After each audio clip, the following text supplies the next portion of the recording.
Olá, amores, boa tarde. Muito bom estar aqui com vocês mais uma vez. Muito bem-vindos a mais este episódio do Reflexões sobre o Despertar Espiritual. Estamos aqui felizes em trazer para vocês mais conteúdo, mais reflexões, mais experiências, e vocês todos são muito bem-vindos.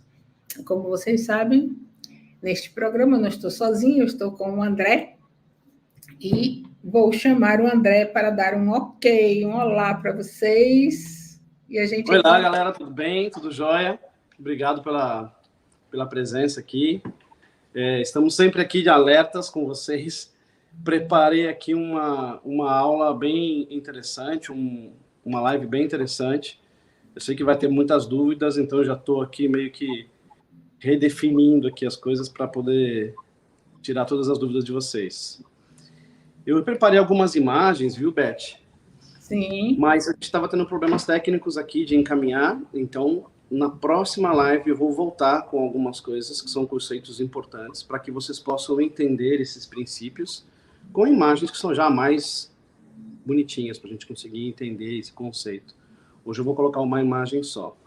Mas tudo bem, como é que está todo mundo aí? Então, aqui estamos todos muito felizes, precisando que vocês deem um olá, um ok, para que a gente possa reconhecê-los aqui no nosso público. A gente já sabe que neste horário das 2 horas o povo vai chegando devagarinho, e a gente sabe que está tudo certo, que está tudo bem, que é isso mesmo. Muita gente assiste depois.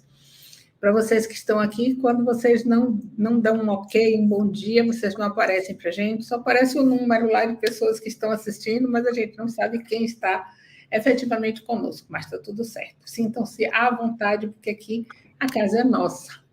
E então, André, qual vai ser o nosso assunto de reflexão de hoje?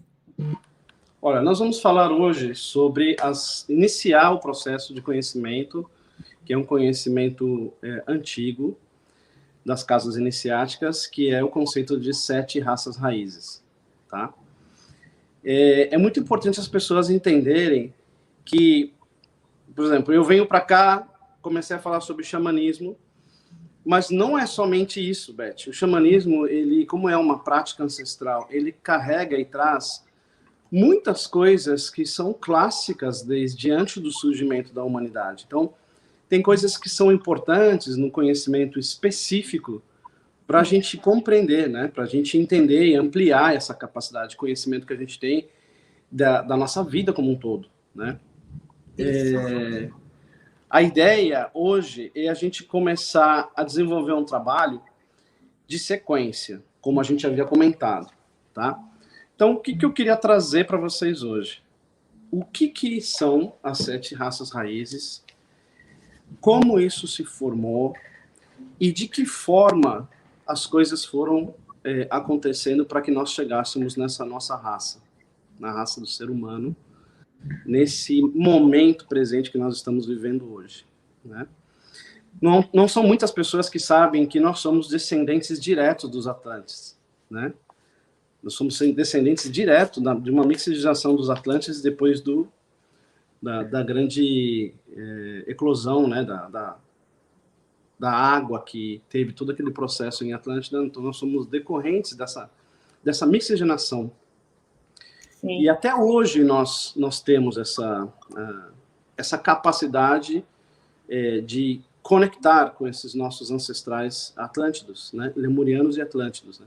Então é importante a gente começar a entender essas raças, raízes e o que aconteceu para chegar nesse processo hoje, tá? Antes disso, é importante passar alguns conceitos que eu queria que você me ajudasse dentro daquilo que você sabe, dentro daquilo que você tem de conhecimento, para que as pessoas possam ampliar um pouco mais esse conceito de onde viemos, né? Quem somos nós, seres humanos, raça ser humano? E eu não estou falando de uma raça de um negro, de um japonês, de um chinês, não. Estou falando da raça humana, tá? Quem somos nós, de onde viemos? E também, qual o nosso objetivo? Por que nós estamos aqui? Qual é o contexto pelo qual nós estamos aqui? Eu vou falar hoje também sobre um conceito que se chama Logos planetário, que é o Logos do planeta, a inteligência do planeta. que todo mundo chama de Mãe Gaia, né? Eu queria já começar esse processo dizendo o seguinte: todo mundo conhece o que é um conceito de mônada? Você sabe o que é o conceito da mônada, Beth? Você pode falar um pouquinho sobre isso? Nós temos a fonte, e a fonte se particionou para experimentar das mais diversas formas.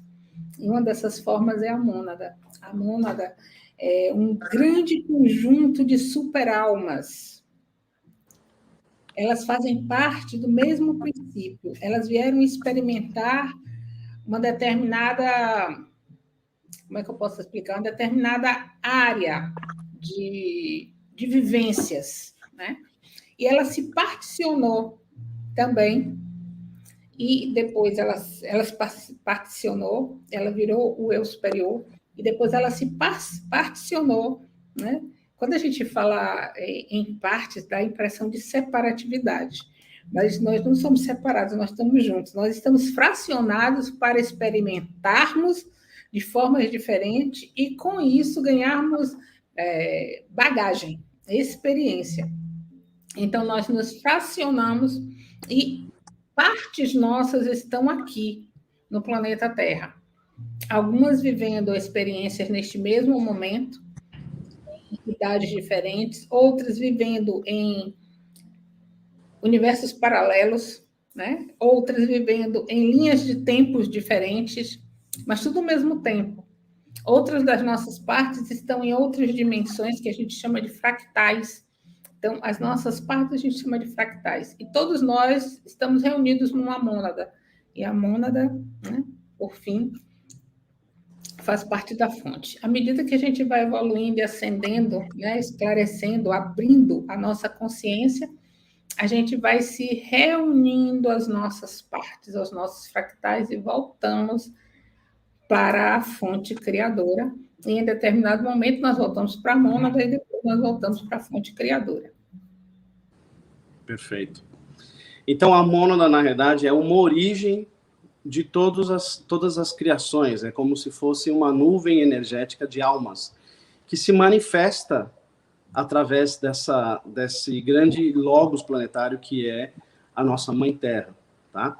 Vamos entender um pouquinho uma coisa importante, tá? É importante que vocês saibam que o nosso DNA, uma das coisas mais importantes do DNA dos seres humanos é que o DNA, ele acumula as memórias, tá? A informação genética que existe, na realidade, através dos estudos científicos, dizem que o DNA acumula as memórias. Por isso que é importante a gente ter a correta visão de todas as coisas que acontecem na nossa vida.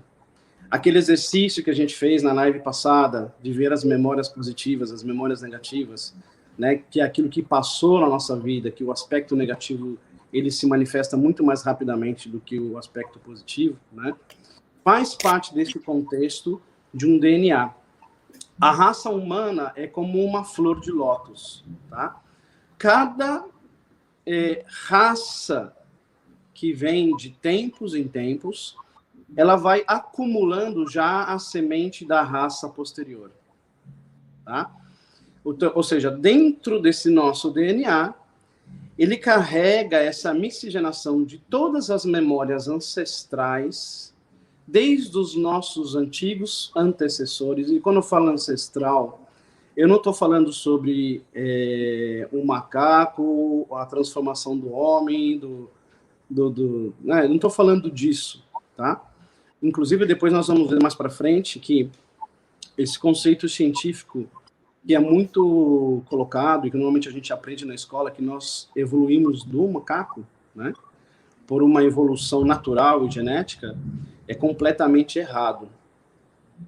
Pelo contrário, né, este exato momento em que a raça humana ela começa a se mixar com animais, etc., é justamente um momento de cisão onde grandes seres de outros planetas vêm e nos beneficiam com o benefício do aumento da nossa mente, da nossa pineal, do nosso desenvolvimento como seres humanos, É justamente nesse momento em que muda todo o contexto, né? Então, trazendo essa informação vindo dessa sequência lógica, o nosso DNA de seres humanos, ele carrega não só os nossos ancestrais, que são ancestrais na época que nem existiam, nem tinham corpos, como também seres de todo o universo, de todos os outros planetas, que estão presentes dentro dessa memória DNA. Como a gente sabe... Eu tenho um livro muito bom, que é do Greg Braden, que ele fala sobre isso. Eu estava aqui procurando, porque eu achei que ele estava aqui ao meu lado, e eu não achei, mas eu vou pesquisar ele aqui para dizer o nome para vocês. Desculpa interromper, mas... Não, imagina. Você quer falar alguma coisa que fala sobre esse livro? Pode falar. Não, pode continuar aí, eu vou procurar ele aqui. Tá bom. Não, outra coisa, é muito importante as pessoas saberem, assim, que nós estamos aprendendo juntos, tá? Ninguém sabe mais, ninguém sabe menos. Eu estou aqui transferindo uma informação que eu tenho e vocês também têm outras informações que eu não tenho. Então, quer dizer, o mais importante para todos nós é a gente crescer individualmente, a gente crescer, trazer essa consciência para um crescimento mais forte, um crescimento mais elevado, para que nós possamos dar um passo a mais, né, no desenvolvimento da humanidade. Eu acho que é isso, tá? Então, não é porque eu estou trazendo aqui essas informações, que são informações que já estão presentes em vários lugares. Aliás, depois vocês podem consultar, eu vou trazer as fontes aqui. As fontes são a Sabedoria das Idades, tá? Que todo mundo conhece, são livros e histórias de um processo iniciático de várias organizações. A outra é A Doutrina Secreta, Isis Sem Véu, e os livros de Helena Blavatsky também, que tem muito sobre o processo de origem da humanidade, tá? E qualquer livro, como, por exemplo, que eu recomendo que vocês leiam, que são importantes para vocês entenderem tudo isso, são os clássicos indianos, como Bhagavad Gita, Mahayana, Mahabharata, são clássicos indianos. Algum desses, como Mahabharata, você tem filme, tá? Já assistiu o filme. Então, esses clássicos indianos, o hinduísmo, as origens da cultura hindu, tá? São muito importantes porque basicamente foi a origem de todos os povos, né, a partir de hoje. O sânscrito é a língua básica que deu origem a todas as outras línguas universais a partir de hoje. Dentro dessas duas principais línguas que existiam naquela época, há muitos anos atrás, o sânscrito era uma e a língua dos mestres era o Senzar, que é uma língua que fala sobre as revelações, sobre os seres extraterrestres, fala sobre os nossos irmãos das estrelas e fala sobre a capacidade que nós temos de conectar não só com os nossos irmãos das estrelas, como também com a nossa própria, nosso próprio eu interior, tá? Mas vamos lá, vamos dar continuidade. A qualquer hora você pode parar aqui e fazer alguma pergunta, tal. Se eu não souber, ou se eu tiver alguma dúvida referente à pergunta, eu vou falar assim, ó, essa eu posso pesquisar e trazer na próxima live, não tenho problema nenhum em falar isso, tá? Fica à vontade, tá bom? O nome do livro é O Mistério por Trás da Nossa Origem, uma jornada para além da teoria da evolução, de Greg Braden. É novíssimo esse livro, muito bom, eu super recomendo. E aí eu coloquei aqui o resumozinho, né, a sinopse, para quem quiser ver um pouquinho mais sobre ele. Eu super recomendo o Greg. Gente, o Greg é fantástico. É fantástico. Podem ler todos os livros dele, se quiserem, porque é maravilhoso. Eu também recomendo, tá? E recomendo também estudos sobre o Durval Melchizedek. Todos os estudos sobre Durval Melchizedek, vocês podem buscar na internet, tem vários, tem estudos sobre a flor da vida, que é a origem da vida, tudo isso. São extremamente importantes porque são estudos baseados em fatos estudados cientificamente, tá? Tudo que a gente está falando tem uma base estrutural. Essa base estrutural, durante muito tempo, ficou perdida. Muito tempo. Somente as escolas iniciáticas, como eu falo, escolas iniciáticas, a gente vai falar sobre Rosa Cruz, sobre outras escolas nesse mesmo sentido, que os gnósticos, que trouxeram essas informações meio que como segredo, né? Que hoje, a partir do momento em que a gente encontra pessoas com uma cabeça mais ampla, como Greg, como Mariana Blavatsky, como outros grandes pensadores, começaram a facilitar para que a população e todos nós tivéssemos acesso a isso, né? Aliás, é muito importante falar isso, né? Uma das coisas que a gente tem que entender sobre a história da humanidade, sobre a história da origem, da alma do ser humano, sobre a história da origem da nossa raça humana, é que muitas coisas foram suprimidas, muitas coisas foram vedadas no sentido de controle, né? Um exemplo disso é, por exemplo, as guerras. Todo mundo sabe que todas as histórias das guerras são escritas por quem? Pelos vencedores, né? Ou seja, as histórias, elas são escritas por a parte que vence, por a parte que venceu a guerra. Então, assim, é importante a gente ter essa visão bem racional de que as coisas, elas têm uma lógica. Quando houve a ascensão da Igreja Católica e de outras religiões dogmáticas, isso meio que começou a cobrir toda a cultura ancestral que nós tínhamos de contato com o Grande Espírito, com a Mãe Gaia, com os outros elementos que existem à nossa volta, a conexão com a terra, com o fogo, com a água. Isso começou a ser suprimida, começou a ser afogado, né? A gente começou a entrar dentro de um contexto, o que eu chamo de uma cela de dogmas, né? E essa cela de dogmas, ela foi criada para nos controlar. Porque, em verdade, nossa capacidade é ilimitada. Nossa capacidade, nossa força, ela é ilimitada. Mas, sob o ponto de vista de dogmas específicos religiosos, a gente foi condenado, vamos dizer assim, a não ter esse conhecimento. Muitas coisas da antiguidade, da mística, da origem da alma do ser humano, estão ainda sendo descobertos embaixo das areias do deserto do Egito, ou até mesmo dentro do mar. Então, ainda tem muita coisa a vir à tona, né?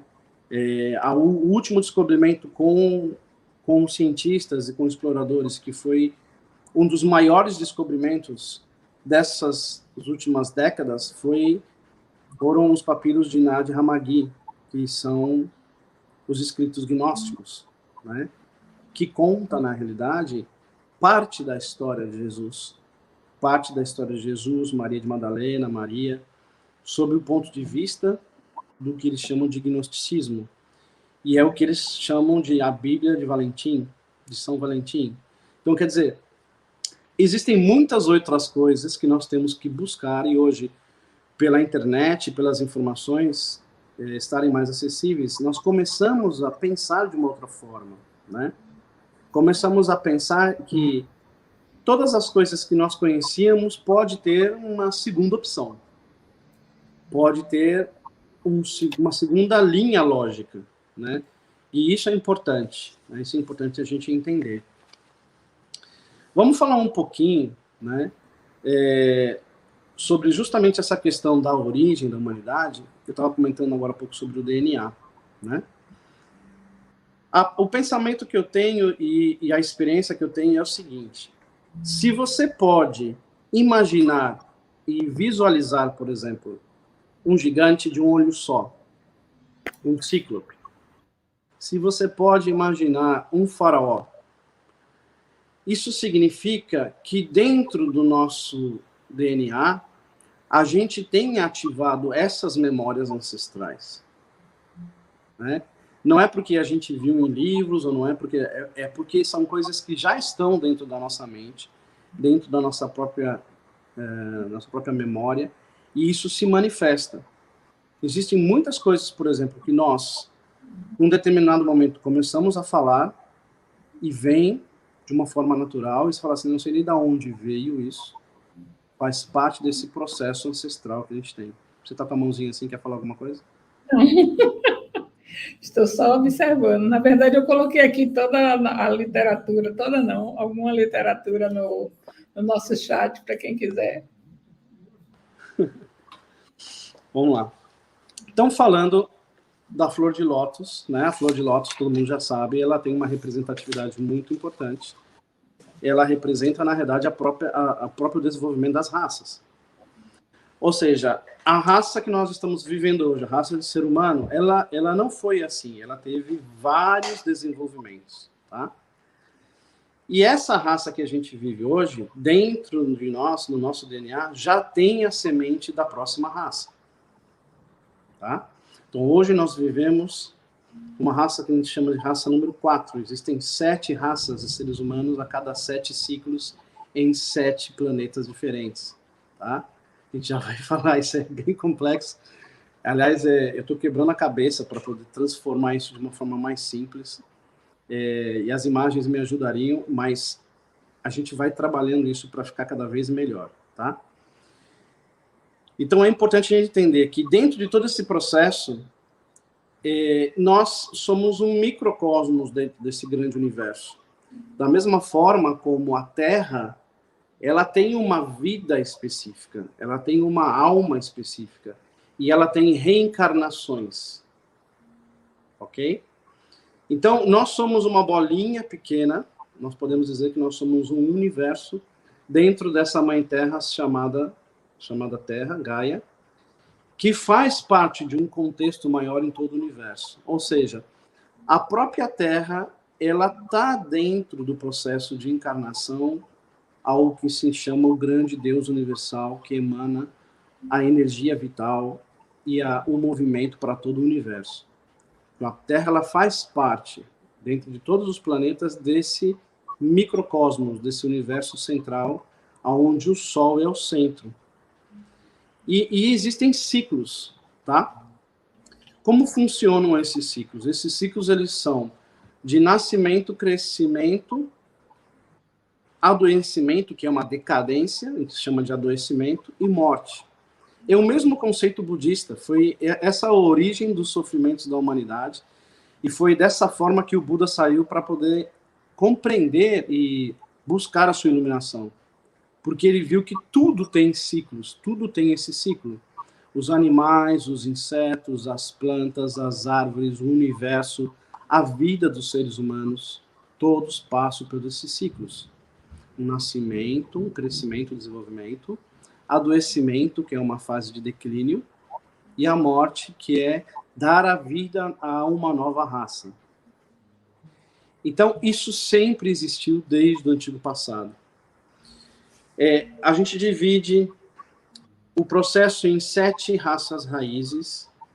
Dentro dessas 7 raças raízes, a gente tem cada raça raiz tem 7 sub-raças, e cada sub-raça tem uma outra sub-raça, tá? Então, é um processo de 7 vezes 7 vezes 7. O 7 é um número fantástico. Nós estamos passando esse mês por vários momentos de 7. Agora o próximo vai ser dia 25, né? Que é tudo 7. 25 de julho de 2023 é tudo 7. Por isso é o momento certo da gente estar fazendo isso e falando isso aqui, tá? Você vê, tudo tem 7. Quando a gente vai... Pode falar. O adendo, dia 25 é o dia fora do tempo, né? Exato. Fala. O que é um dia fora do tempo? Vamos lá. Eu sei, mas eu pedi para você falar. O tempo é aquele dia que está fora do calendário maia. Então, a gente termina um ano, tem o dia fora do tempo, que ele não é contado, e no dia seguinte a gente começa um novo ano. E nós temos portal energético neste dia, porque a energia é fantástica. E esse ano ainda é 7/7/2023, que é 777, então é um portal 777, mais o dia fora do tempo. Então, pode ser que seja esse dia que aconteça alguma coisa, alguma iluminação para todos nós, que nós estamos precisando, não é verdade? Tem um flash solar maravilhoso. Você vai ter alguma meditação no dia 25? Não, eu não faço meditação, eu faço sessão energética nos portais. Legal. Essas sessões energéticas são com canalização. Então, a gente tem canalização, eles trazem os processos, a gente recebe e a gente expande a consciência. Perfeito. Bom, mas vamos lembrar tudo que é 7. 7 chakras, 7 raças raízes, 7 continentes. Então, tudo que é 7, né, existem chaves também. Então, por exemplo, tudo que existem 7, segundo a Helena Blavatsky, dentro do livro Doutrina Secreta, existem 7 chaves que você tem que constar, que você tem que verificar, que você tem que ter acesso para você começar a compreender determinada coisa. Quando você pega algo para estudar, você tem que estudar isso sobre o aspecto de 7 chaves distintas. Tá? Você vai estudar isso sob o ponto de vista de geometria sagrada, você vai estudar isso sob o ponto de vista da psicologia, você vai estudar isso sob o ponto de vista matemático. Então, são 7 chaves distintas, as quais, dentro de todos os estudos da mística e da alma do ser humano, você consegue ir buscando esses caminhos. Então, assim, não é nada de absurdo, né? Uma das grandes controvérsias em relação à questão dos ciclos é a questão do tempo. Tá? Muitas pessoas e muitos cientistas falam que a humanidade ela se desenvolveu ao longo de 18 milhões de anos. Né? Alguns falam efetivamente há 10 milhões de anos. Né? Então, existe uma diferença muito grande assim, de ciclos específicos do tempo. A cultura hindu, segundo Carl Sagan, é a cultura que mais se acerta e se aproxima dos cálculos matemáticos referentes aos ciclos, que eles chamam de yugas, ou de ciclos de esquemas e sistemas do logos planetário, da Terra.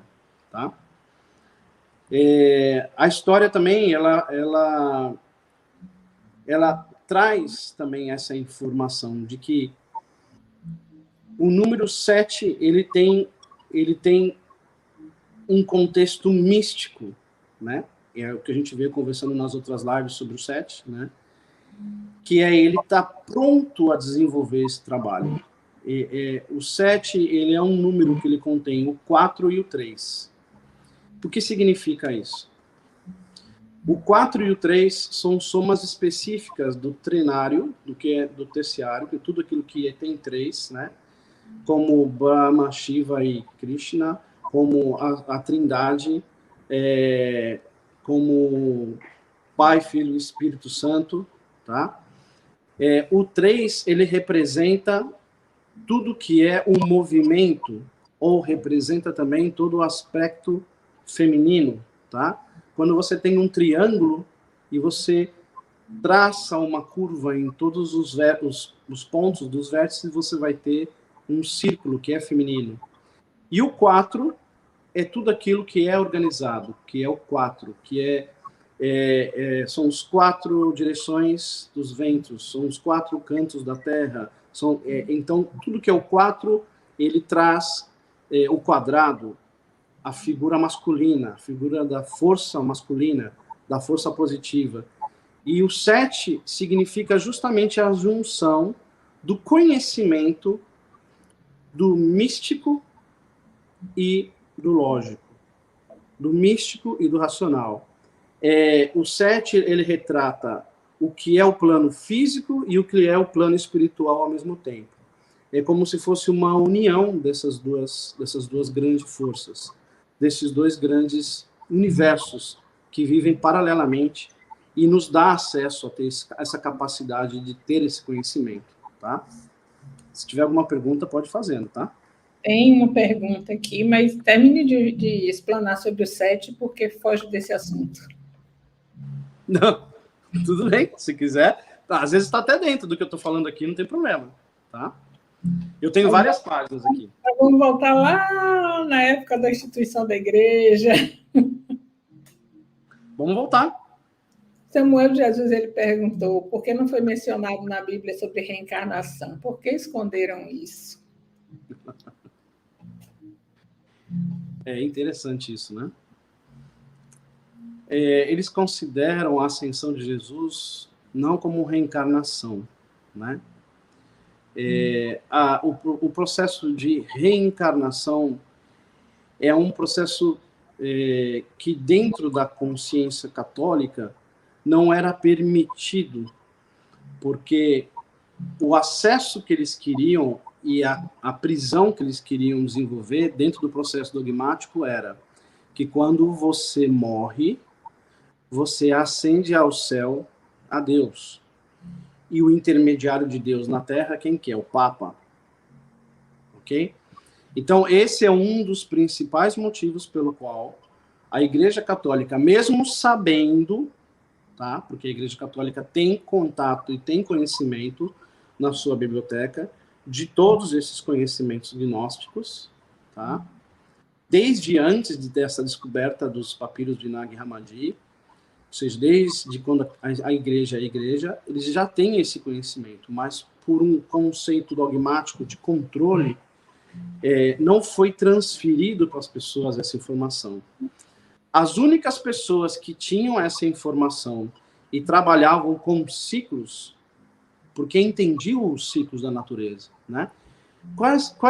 O que denota que tudo tem um ciclo reencarnatório? Ok?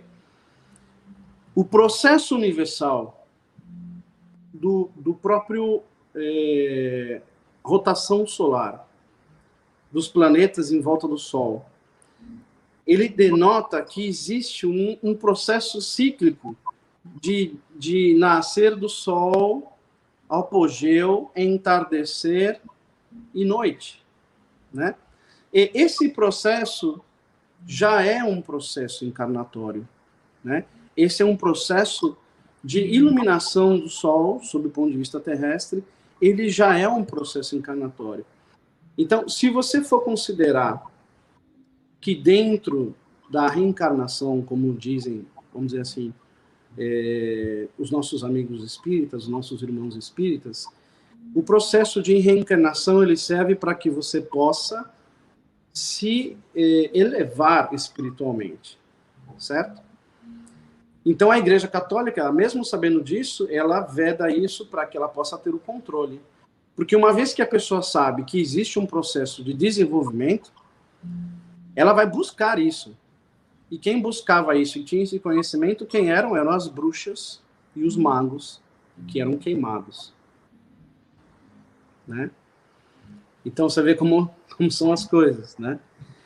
Só que existe uma coisa maior, né? Vocês vão entender ao longo desse processo do que a gente está conversando aqui agora, que mesmo tendo sofrido o efeito de todo esse processo de perseguição, a gente não está falando de uma ou outra pessoa, de uma bruxa, de um mago, de uma pessoa que foi queimada na fogueira por conta da perseguição católica. A gente está falando de uma sequência de processo encarnatório que não é só individual. É um ciclo do próprio planeta Terra,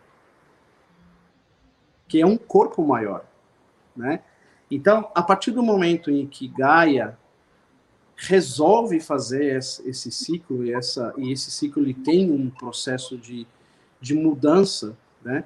E uma das coisas desse processo de mudança e de renascimento são a inversão dos polos. Então, ninguém consegue individualmente barrar todo o processo de desenvolvimento de um ser maior chamado Gaia. Então, nós, independente de todo o processo da época medieval, que passamos com as cruzadas, com a perseguição das bruxas, etc., chegamos a esse estado evolucional porque Gaia também passa por esse ciclo. E nós, através da mônada que eu conversei agora há pouco com a Beth, né, estamos encarnados para passar por esses ciclos como uma semente da experiência de Deus nesse processo de renascimento, nesse processo de desenvolvimento individual, como um microcosmos, tá? Vamos lá. É uma coisinha ainda um pouquinho antes. É que a gente precisa entender uma coisa. A igreja não foi instituída por Jesus. A religião católica não foi instituída por Jesus. Jesus veio, deu a mensagem dele e foi embora. Quem instituiu a igreja foram os homens daquela época. Jesus nasceu na Judéia, na Galileia, foi lá onde ele viveu, com os homens rudes, espiritualmente falando. Né? Não é que eles fossem brutos, eles eram ignorantes da espiritualidade. Então, aqueles homens instituíram a igreja. E a igreja se tornou um ponto muito forte de poder, porque eles falavam e o povo ouvia. Então, eles viram ali uma grande massa de manobra que eles poderiam utilizar em favor próprio. E eles retiraram não só a reencarnação, essa informação, como muitas outras. Por isso que nós temos os evangelhos apócrifos, que foram retirados dos evangelhos católicos e dos evangélicos também. Então, a igreja passou por uma série de revoluções, de atualizações, mas em momento nenhum ela retornou com o conceito de reencarnação. Nós temos outras religiões que trouxeram ou mantiveram desde aquela época pregressa, né, o conceito de reencarnação. Mas a Igreja Católica não. Acontece que a reencarnação ela é um processo da roda de Sansara, onde nós vamos e voltamos. Nós saímos da terceira dimensão, vamos para a quarta dimensão, voltamos para a terceira, vamos para a quarta, e a gente fica nesse ciclo. Nós estamos passando por um processo de transição planetária. A Gaia, né, a nossa amada Terra, já está no processo de quinta dimensão. E nós estamos caminhando para lá. O que vai acontecer? A terceira e a quarta dimensão, elas vão deixar de existir no planeta. Consequentemente, a reencarnação também vai deixar de existir. E nós saímos da roda de Sansara. Esse é o próximo passo evolutivo da humanidade. Então, o convite que há para a gente aqui nesse momento é para que a gente solte todas essas conceituações que a gente viveu até agora, para que a gente possa viver a nova energia, a nova experiência da nova Terra. Porque se a gente quer ir para a quinta dimensão, pensando ainda que nós vamos viver na roda de Sansara e na reencarnação, nós não vamos. Nós não vamos. Aqueles que escolherem permanecer na terceira dimensão, eles sairão do planeta Terra. Eles serão retirados do planeta Terra. Vão para outros planetas onde pode existir a reencarnação. Mas aqui no planeta Terra não mais haverá. A quarta dimensão ela está sendo esvaziada.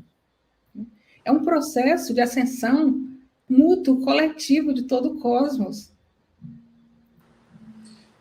Eu penso da seguinte forma, eu vou dar um exemplo. Né? Não é à toa que os nossos irmãos das outras galáxias estão aqui fazendo esse trabalho. Não é um trabalho só de esclarecimento, é um trabalho também a nível profundo energético para que a gente possa soltar essas amarras e seguirmos adiante. Exato. Nossa, estou inclusive sentindo um zumbido aqui no ouvido, já sabe o que é isso, né? Olha, não fizemos abertura, já estão me falando, mas tudo bem. Vamos aqui na proteção do Arcanjo Miguel. O que está acontecendo na realidade? É importantíssimo isso que você falou, porque isso tem a ver com as coisas que eu estou falando aqui agora, tá? Tudo isso que eu estou falando aqui, tudo isso que a gente está conversando sobre reencarnações, sobre o conceito de raças, ele está presente nos grandes clássicos hindus. Nos Rig Vedas, está presente nos Puranas, então todos esses textos hindus, Mahabharata, o Mahayana, retrata isso, né? Retrata também, antes de mais nada, uma guerra que é uma guerra interior. O que retrata, por exemplo, no Mahabharata ou em outros clássicos hindus, é essa guerra interior entre o teu lado negativo e o lado positivo. Né? Mas trazendo um pouquinho para esse contexto das raças, né? Das 7 raças raízes, né? As 3 primeiras raças raízes, até chegar no terceiro ciclo de mundo, né? Terceiro ciclo que a gente chama de sistema. Depois eu vou transferir aqui para vocês algumas informações que são importantes, assim como a gente já aprendeu o que é mônada, a gente vai aprender também o que é um yuga, um sistema, um ciclo e uma ronda, tá? Vocês até chegar nessa terceira raça raiz, que quando surgiu os lemurianos, tá? Os gigantes e cíclopes foram parte de uma raça que pertenceram a esse processo da terceira raça raiz, da terceira sub-raça, tá? Nós estamos atualmente no quarto sistema, ou seja, no quarto ciclo planetário, dentro da quarta ronda, dentro do quarto nível de sub-raça, ou seja, você pode chamar você de 4.4. Não é 8 cilindros, é 4.4, tá certo? Caminhando para a quinta, por isso chama-se quinta dimensão. Deu para entender? Então, esse processo é um processo muito mais de ascensão consciencial e vibracional do que necessariamente uma mudança de um planeta para outro. Ok? O que aconteceu ao longo desses anos, né? Quando a gente pode ver um contexto através das mitologias, tá? E é isso, eu prometo para vocês que eu vou fazer com calma, com um PowerPoint bonitinho, tal. A gente vai trazer informações astrológicas de planetas, nós vamos trazer informações de história da Grécia Antiga, história do Egito, histórias da Índia, história do processo da cultura hindu, e a questão da mitologia, da música e dos números, eles são o contexto pelo qual a gente consegue pensar não só as datas específicas, mas também é uma linha muito tênue de onde surgiu o processo de evolução da humanidade para chegar até onde a gente está hoje. Então eu vou trazer isso já na próxima live em slidezinhos já bonitinhos para a gente já começar a ampliar um pouco mais a nossa visão. Mas vamos falar um pouquinho dessa questão, né? Antes de Atlantis e Lemúria, o que existia no nosso planeta era uma eclosão de desenvolvimento de elementos, dos 5 elementos, incluindo a caixa, e as energias que existiam, os seres que existiam, as raças que existiam, elas não tinham um corpo físico.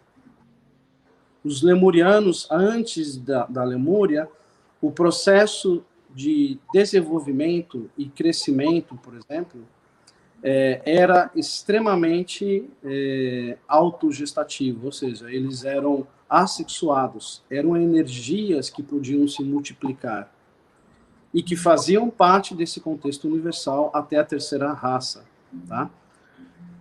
A primeira raça que se desenvolve como um processo físico são os gigantes lemurianos, ok? Como a gente consegue saber que isso é uma verdade? Primeiro, porque existem várias histórias no nosso subconsciente sobre gigantes. Segundo, que existem aspectos e provas físicas hoje de gigantes dentro desse processo. Inclusive, na área do Oriente Médio, dessa área, né, onde está Jerusalém, Nazaré e outros lugares nesse sentido, há sítios arqueológicos com o tamanho das 5 primeiras raças raízes que foram construídos por gigantes. Na ilha, né, do Havaí, lá os Moan, que são peças gigantescas, o Stonehenge foram também construídos. Então, assim, houveram outras coisas que retratam que a raça dos gigantes estava entre a terceira e a quarta raça raiz, dentro desse processo de sub-raças, tá? A partir daí, o que a gente tem é uma coisa que o pessoal chama, ou Helena Blavatsky coloca em seu livro, que é o processo de individualização, tá? Ou seja, os gigantes lemurianos, eles saíram de um processo energético e se individualizaram como seres únicos. Porque até então nós vivíamos como energia, como um contexto de uma mônada manifestada de desenvolvimento consciencial. Todo mundo junto como uma energia. E a partir do momento em que vêm os gigantes em Lemúria, a gente começa a ter um processo de desenvolvimento individualizado, ou individualização das raças. Tá? Quando isso aconteceu, muitas coisas foram sendo tratadas, como a construção dos gigantes. Os gigantes, eles eram cíclopes, ou seja, tinham um olho só, desenvolvido. Era um ser de força excomunal e que não tinha só a força excomunal, mas tinha também um poder psíquico muito forte, apesar de não usarem esse poder psíquico, porque não tinha a parte do desenvolvimento cerebral. Ok? Quer comentar alguma coisa?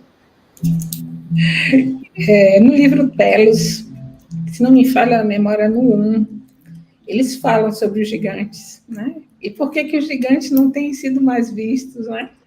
Eles falam, tanto os gigantes quanto os pequeninos, que eu não me recordo agora como é que chama. Eles, por sofrerem perseguição, né, e muitos maltratos por parte dos humanos, eles pediram para eles sofreram uma dispensação, se não me falha a memória, essa a palavra, né? Onde a vibração deles foi alterada para que os humanos não os vissem. Então a gente só os vê quando eles estão vibrando numa frequência semelhante à nossa, né? Exato. Mas existiram e existem, né? Existem ossadas que foram encontradas, gigantes, no Egito, em partes da Babilônia, existem vários lugares, né? O que acontece foi o seguinte: a partir daí, porque os gigantes, apesar de ter todo esse conhecimento e ter essa força e construírem grandes cidades, construírem grandes obras, no sentido de que até hoje perene isso, né? Como as estátuas de Moana, a ilha de Páscoa, né? Muitas coisas aconteceram e nesse meio do desenvolvimento da terceira raça raiz para onde nós estamos hoje, nós recebemos o que a gente chama de 105 Kumaras, tá? 105 Kumaras chegaram à Terra nesse momento da história das raças, dos seres que habitam esse planeta. E esses 105 Kumaras, que são senhores de Vênus, vieram com o objetivo de desenvolver o cérebro humano. Quais foram as consequências disso? Primeiro, dilúvios catastróficos, porque ao chegar dentro do processo energético da Terra, da Mãe Gaia, esses 105 Kumaras vieram com uma energia de Vênus muito forte. E a hora que eles entram, eles realinham todo o processo desses cinco elementos que existem e trazem consigo o desenvolvimento do que a gente chama da glândula pineal e da desenvolvimento do cérebro do ser humano. Quando eles trazem esse conhecimento e estão liderados por Sanat Kumara, ok? Por isso chamam-se os Kumaras, 105 Kumaras.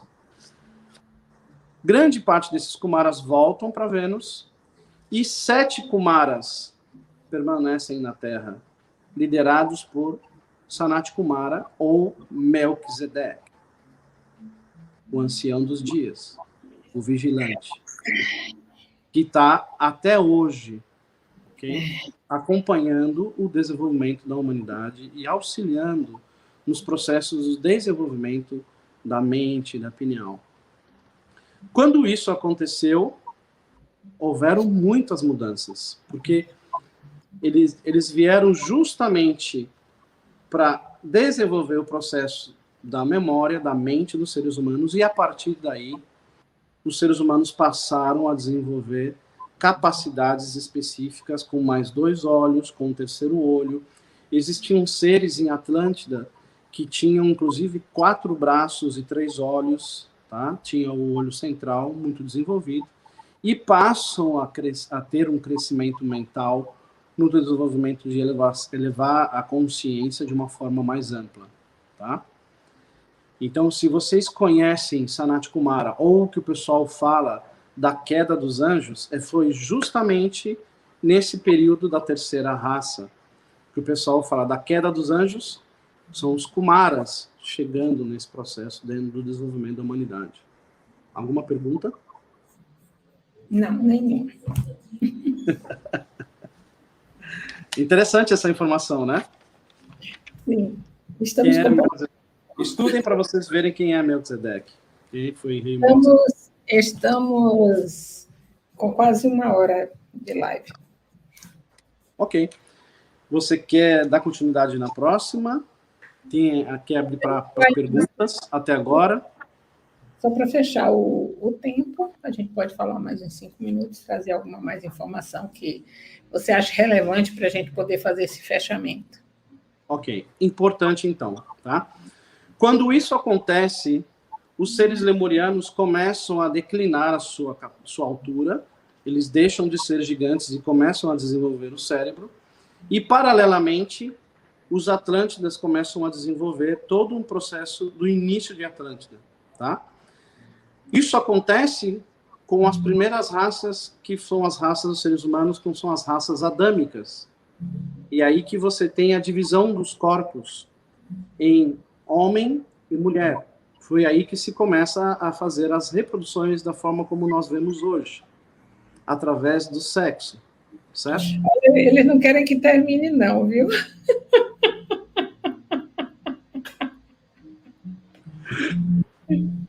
Ai, ai.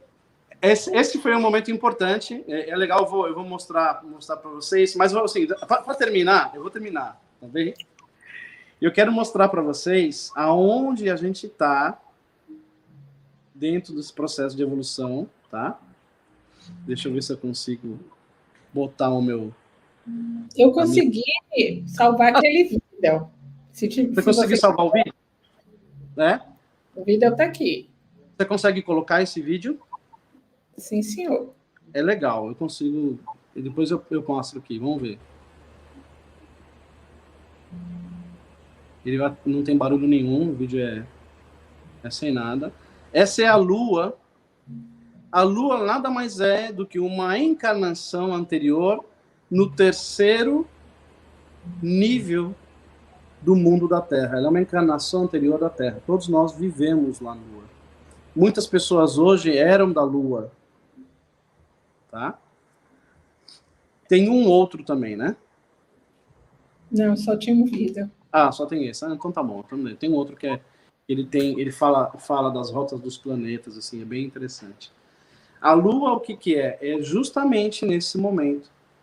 A Lua ela é uma remanescente dessa encarnação anterior do planeta. Mas isso eu vou falar na próxima live, porque fala sobre os ciclos planetários. A gente vive 7 planetas ao mesmo tempo. Nós vivemos multidimensionalidade. Vamos deixar o quê? Likes? Agora, esse aqui que eu quero mostrar para vocês. Ó. Deixa eu ver se eu vou conseguir mudar aqui. Como é que eu faço para mudar minha câmera? Deixa eu ver. Espera aí. Deixa eu ver se eu consigo assim. Muito bem. Ok. Eu consigo inverter minha câmera ou não? Não. Continuamos vivendo. Eu vou aqui devagarzinho. Eu quero que vocês vejam aqui. Deixa eu ver se eu consigo.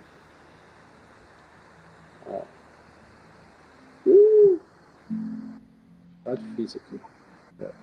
Bom, vocês estão vendo essa bolinha aí? As bolinhas amarelas. Uma bola azul com bolinhas amarelas. Sim. Aí tem 7, tá? Espera aí. Aí existem 7. Estou tentando mudar, mas essa é uma imagem que eu vou mandar depois para a Beth. A gente vai estudar ela direitinho, tá? O que acontece? São as raças raízes, são 7 raças raízes, ou são 7 terras sete Gaias que vivem paralelamente, estão paralelas, tá? E cada bolinha dessa, cada terra dessa, tem 7 raças que a gente chama de sub-raças, ok? Então, nossa raça, que é chamada de 4.4, ela está na bolinha número 4, e dentro dessa bolinha número 4, no amarelinho, número 4. Ou seja, a gente vai continuar ainda na 4ª raça raiz, mas a gente vai ascender para a 5ª dimensão. Então, a 5ª dimensão, ela é uma bolinha amarela a mais, que é uma dimensão de uma consciência mais elevada, tá? Então, é importante vocês entenderem isso, porque a partir de agora, o que a gente vai comentar vai ser um pouco mais complexo. Então, eu vou fazer, eu tenho 7 dias agora, para deixar toda essa informação visual e de mais fácil entendimento para todos vocês, tá? Daí eu venho com exemplos, eu venho com água, com garrafão, com um monte de exemplos práticos, para tentar que vocês compreendam tudo isso, tá bem? Bom, eu sei que vocês querem continuar, e eu tenho aqui muitas outras folhas, então tem live aqui para pelo menos uns 5 meses. Eu pensei que você ia dizer 5 anos. Não, a gente não tem 5 anos mais. A gente tem que ser rápido agora. As pessoas têm que compreender tudo isso o mais rápido possível. Na verdade, nós estamos naquele momento de total transição, saindo da velha energia, indo para a nova energia, onde a gente olha para o passado como referência. E a gente olha para o futuro como possibilidade. Porque o que existe, na verdade, é só o presente. Só que a nossa mente lógica e linear ainda não consegue conceber um presente eterno, onde a gente diz assim, porque o passado é o presente, porque o futuro é o presente. Então, enquanto a gente não compreende isso, né, a nossa mente linear ainda não consegue soltar essas conceituações de forma linear, a gente continua falando presente, passado e futuro. Então, a gente olha para o nosso passado para a gente se conhecer, a gente se reconhecer, né? Vendo a nossa origem, vendo todo o percurso que nós fizemos e tudo que podemos fazer neste momento para dar o próximo passo, como humanidade, que nós vamos individualmente, mas vamos como coletividade também. Então, André, suas considerações finais. Nós estamos falando aqui de conceitos muito, muito abstratos, apesar de ter muitas provas dessas místicas todas, de tudo que aconteceu ao longo desses milhões e milhões de séculos. A gente vai falar de conceitos bem complexos, né? No entanto, o que eu queria dizer para vocês é o seguinte, é o que a Beth está comentando. De nada adianta a gente saber tudo isso, se quando eu entro no meu carro, e eu fico culpando as outras pessoas que estão fora, que me fecham, que não dirigem corretamente, fico brigando porque o cara invadiu o sinal. Porque a frequência com a qual eu estou me conectando é de que isso está fora de mim. Sendo que, na realidade, todas essas coisas são manifestações do meu próprio ser. Tudo que está à minha volta, inclusive o trânsito, inclusive as pessoas que estão ali, são formas de consciência que eu estou manifestando no meu plano físico, através da minha condição de vida. Então, se eu elevo a minha condição de vida para uma condição de vida de consciência elevada, no sentido de compreender que tudo faz parte desse meu contexto e que eu também estou nesse processo, eu mudo essa capacidade de irritabilidade e trago essa calma de entendimento com as coisas. Não adianta você querer ser mestre se você não é um bom discípulo, se você não põe em prática no dia a dia tudo aquilo que você aprende aqui. Se você não põe em prática no dia a dia tudo aquilo que você aprende com a Beth, dentro dos cursos que ela dá, que são muito importantes. Então, busque trazer isso para dentro da sua própria vida como prática. tá? Senão, nada disso que a gente está fazendo aqui, nada disso que a gente está se empenhando para transferir para vocês de informação vai ser válido.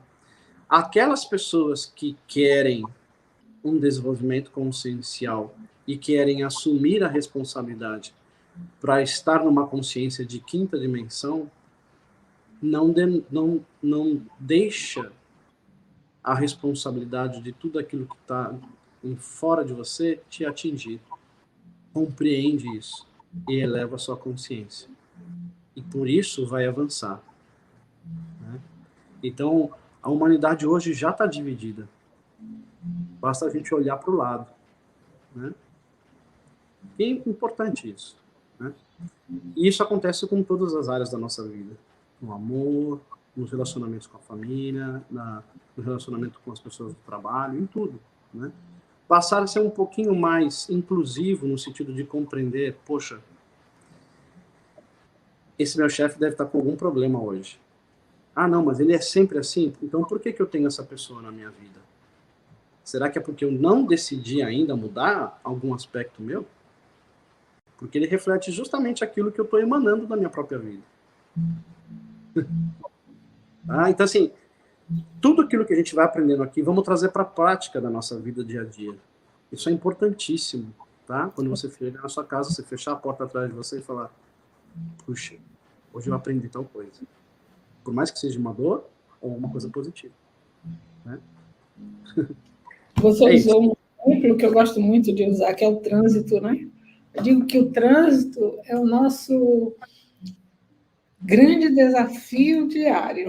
E a gente pode ver claramente o quanto a gente caminhou no nosso processo interno individual quando a gente está no trânsito.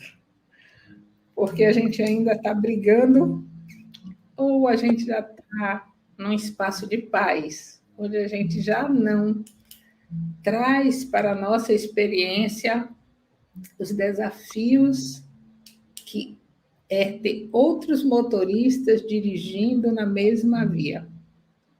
Tem um filmezinho pequeno, curto, muito interessante do Walt Disney com o Pateta Motorista. Não sei se vocês conhecem, mas é o Pateta, pedestre, né? E o Pateta motorista. Então, como o pedestre ele tem uma postura, né, muito solícita, muito educada, quando ele entra no carro, ele se transforma completamente e se torna um motorista enfurecido. Exato. Pois é, Maria Helena está aqui dizendo que o trânsito é o nosso termômetro, e é mesmo. Exato. Eu descobri... Isso é o multiverso, né? São as multidimensões que estão dentro da nossa vida. E a gente tem que ir entendendo isso. Isso. Então, gente, ficamos por aqui hoje. Então, gratidão, André, gratidão a todos que estão aqui. Beijo no coração e até mais. Beijo, até mais. Tchau, tchau. Obrigado.